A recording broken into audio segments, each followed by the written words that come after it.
Alright, ladies and gentlemen, I just beat World 5-3.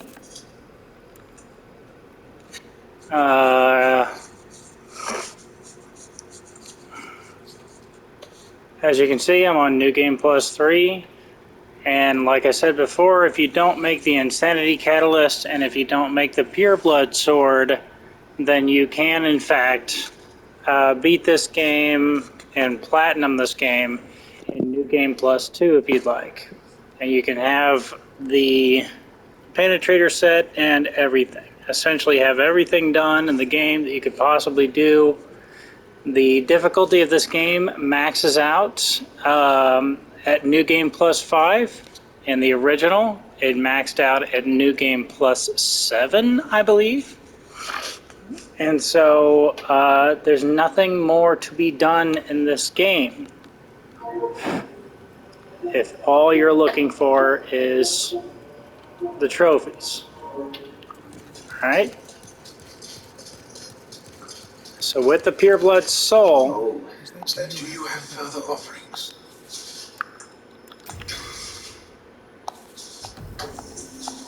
God bless her.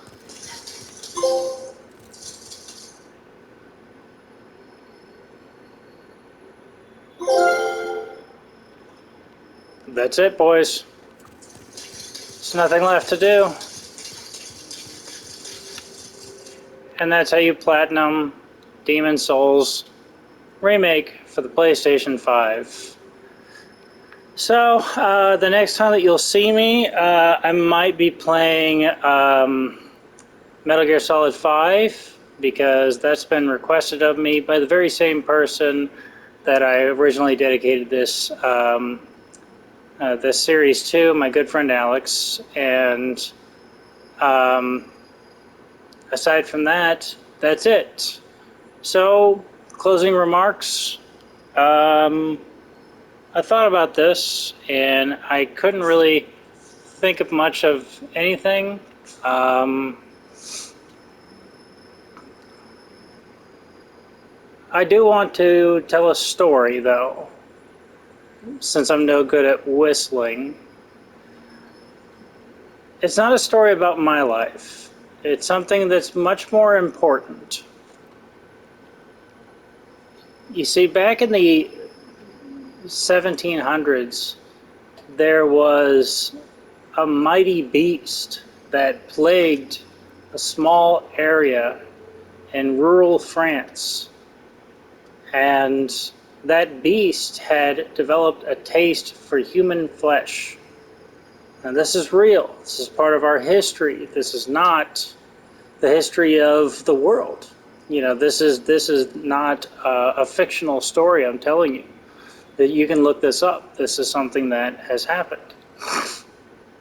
This beast killed over 100 people, the young, the old, the alone, those who are traveling alone, the injured, the sick. And it, of course, had torn through much livestock. And the peasants had sent emissaries to the king again and again asking for help. And the king finally sent his best hunters out, and together with the townspeople, they formed hunting parties. Since the beast resembled a wolf, they went out and they were able to drive the local wolf populace to extinction. Well, to near extinction, that is. And that's what they were able to accomplish together.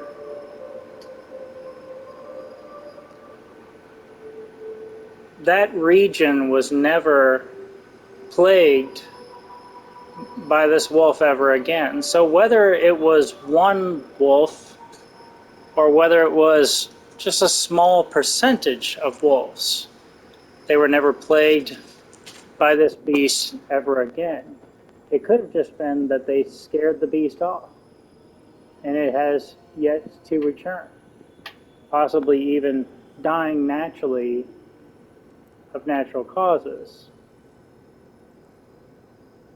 This is the story of the beast of Gévaudan. Now, the story makes me think,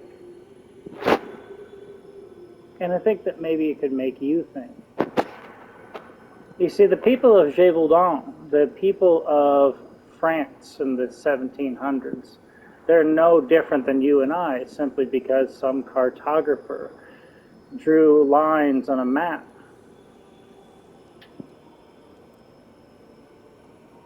So they're human beings just like you and me. Whenever they get cut, they bleed. Whenever they get sad, they cry. Which means that we could, in fact, be like the people of Gévaudan. And we could we could band together into hunting parties, and we could do the same as they did. So if any beast out there, or as some, prophesize, as some people thought about, maybe this was no wolf, maybe it was a man turned to beast. Some people say that this beast was as large as a man. So some carried with them silver to slay a werebeast, a fictional creature. So if there's some small amount, some small a percentage of the population which has managed to cause a great amount of damage to the rest of us, we are much better equipped than the people of Gévaudan ever were. And we could, in fact, drive such threats to extinction, or to near extinction, to never be bothered about them again. See, I believe that beasts like that shouldn't develop a taste for human flesh, and they would agree. I believe that beasts like that should fear the rest of us. And knowing that they were able to band together and they were able to nearly drive that which threatened them to near extinction, knowing that, that's something that you know now too, if you've never heard it before. And it's something that I want you to remember going forward. Because if any beasts were ever to rise up again to threaten so many of us, we are far better equipped than those peasant farmers in 1700s France. And such a beast, or a man turned beast, or even a small percentage of man turned beast, they should fear the rest of us. Because we can band together again, and we are far better equipped to do so. And they should remember that it's the rest of us that has this power. You listening to this now, and I. It's all the rest of us that have this power. And no amount of their fierce fangs and claws can stop the lot of us. For we were going to die anyways. So you can take out a couple of us, but not the lot of us.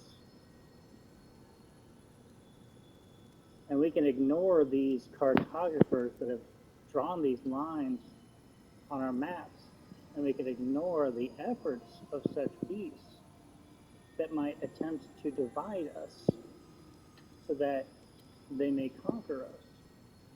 And we may instead band together, rise up against these beasts, and drive them to near extinction as well, so that they may, if not perish, live in fear of the rest of us for the rest of their miserable lives.